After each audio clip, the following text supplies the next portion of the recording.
Hey guys, it's Victor Costa. How you doing? A lot of people are asking me whether or not bodybuilding can stunt one's growth. I get this question from a lot of youngsters, teenagers, and I also get this question from parents, and they want my take on it. And I don't want to disappoint anybody with the answer, but I do have a perspective on this. You can do a lot of research, and there's a lot of physicians who weigh in on this, and there's all this discussion of growth plates. And whether or not heavy weightlifting exercises can actually compress the body and ruin sort of the natural trajectory of how things are progressing. And I wanted to lay this out there in a very broad context, that anytime you interfere with the natural progression of things, especially during the developmental years, you can take yourself in a different direction that would have normally evolved on its own. And what I mean by that is more along the lines of thinking about growth, not necessarily in terms of vertical height, but in terms of overall growth of you, both physically and also mentally and emotionally. And here's why. Whenever we're doing an activity and we're eating to support that activity, we're taking in nourishment into the body. Oftentimes, if the activity is too strenuous, the nutrition actually goes to feeding the activity, bypassing the individual. And of course, during the developmental years, you want to have all of that nutrition supporting your body and also supporting your mind. Because this, you could make an argument, is the only time that you'll be growing height-wise.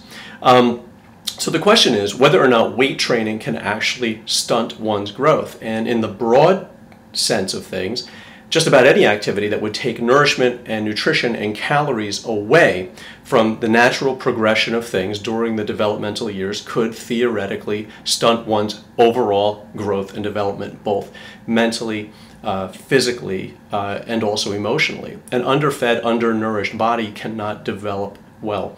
If I could suggest one thing, and I would have done this for myself had I known, especially to parents and young adults, is to focus on nutrition. These good eating habits will last you the rest of your life. And there's plenty of time to weight train.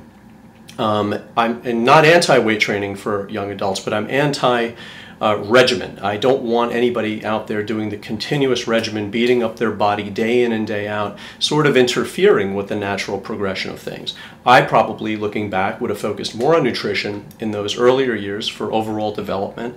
Also, it affects nutrition. Good nutrition affects your demeanor, your outlook on life, your alertness in school, and I would make that a principal focus. I would focus more on activities that engage the entire body as compared to pounding the body in one particular direction.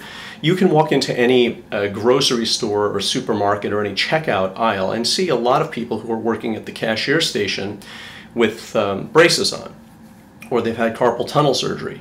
It's just a small example of when we do an event repeatedly over and over and over, the toll it takes on one's body. And what I don't want you to do is to have that toll taken on your body, especially if you plan to do this for the rest of your life or throughout a good portion of your life. So take this in stages.